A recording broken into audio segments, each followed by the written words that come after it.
Selamat menonton video pembelajaran berikut. Sebelum memulai video pembelajaran, marilah kita berdoa menurut agama dan kepercayaan kita masing-masing.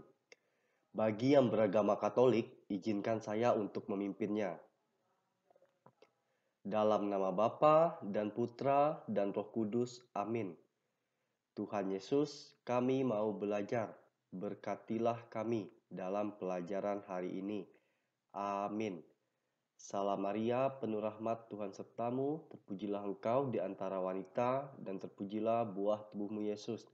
Santa Maria, Bunda Allah, doakanlah kami yang berdosa ini, sekarang dan waktu kami mati. Amin.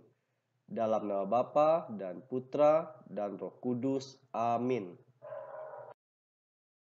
Judul video pembelajaran kita hari ini adalah sikap bersatu dalam keragaman bangsa Indonesia. Nah, jadi kita akan belajar apa itu sikap bersatu dan keragaman dalam bangsa Indonesia. Nah, tentunya langsung saja kita masuk ke dalam topik pembahasan. Manusia merupakan makhluk sosial, artinya manusia tak bisa hidup tanpa orang lain di sampingnya. Nah, tentunya sebagai manusia kita harus selalu bersikap baik, ramah, tidak boleh sombong, tidak boleh angkuh, dan tidak boleh jahat terhadap sesama. Nah, sekarang coba kita perhatikan gambar di samping. Gambar di samping itu ada gambar anak berbaju warna kuning, itu sedang jatuh. Nah, di situ lalu ada dua orang anak yang menolongnya. Nah, dari gambar ini dapat kita lihat bahwa kita akan selalu membutuhkan bantuan orang lain. Tidak tahu kapan itu, tapi setiap waktu tentunya kita akan selalu membutuhkan bantuan orang lain. Baik itu yang bersifat kasat mata maupun tidak yang kita sadari atau juga tidak kita sadari. Manusia membutuhkan kerjasama dengan orang lain atau orang di sekitarnya. Kerjasama dilakukan harus lebih dari satu orang, misalnya seperti dengan saudara, orang tua, teman, tetangga, masyarakat, dan sebagainya. Nah, jadi kerjasama sangat perlu kita lakukan, terutama dengan orang-orang terdekat kita tentunya. Apalagi orang-orang yang ada di sekitar kita.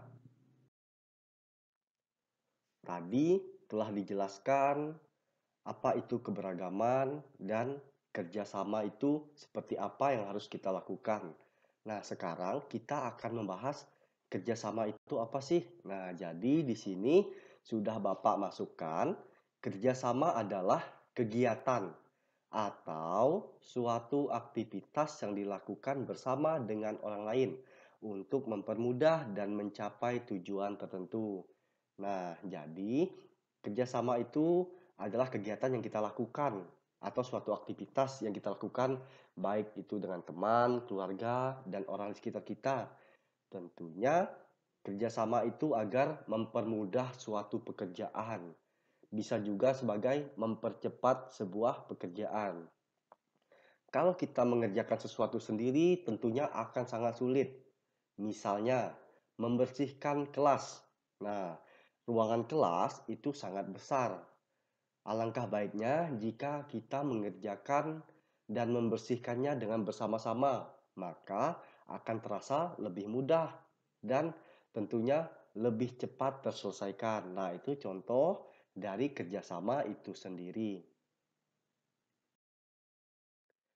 Kerjasama harus dilakukan tanpa membedakan satu dengan yang lainnya, tanpa memandang suku, ras, agama, dan etnis. Nah, jadi kalau kita mau melakukan kerjasama, kita nggak boleh membedakan siapa dia, siapa aku, dan siapa kamu. Jadi semuanya sama, walaupun sukunya berbeda, rasnya berbeda, agamanya berbeda, bentuk warna kulit berbeda, bentuk rambut berbeda.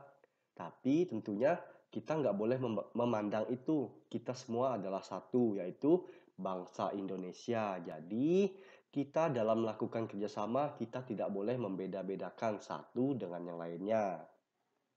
Yang kita lakukan bersama dapat tercapai tujuan bersama dengan saling menghormati. Nah, intinya dalam kerjasama adalah kita harus saling menghormati satu dengan yang lainnya. Terutama kita harus menghormati yang lebih tua dari kita. Berikut contoh kerjasama dalam kegiatan sehari-hari. Nah, di sini ada 5. Yang pertama, gotong royong membersihkan rumah. Yang kedua, membantu pembangunan tempat ibadah. Yang ketiga, mengerjakan tugas kelompok bersama. Yang keempat, bekerja sama membersihkan kelas. Dan yang terakhir, bergabung dalam permusyawarahan di desa. Nah, jadi di sini ada 5 contoh kerjasama dalam kegiatan sehari-hari. Tentunya masih banyak contoh kerjasama lainnya. Kalau tadi ada macam-macam kegiatan, contoh kerjasama. Nah, sekarang adalah manfaat dari kerjasama itu sendiri. Nah, di sini manfaat kerjasama ada 4. Yang pertama, pekerjaan akan lebih mudah dikerjakan. Yang kedua, pekerjaan lebih cepat terselesaikan. Yang ketiga, kerjasama membuat semakin erat hubungan persaudaraan. Dan yang keempat atau yang terakhir, menjalin silaturahmi antar sesama. Telah selesai kita menonton video pembelajaran.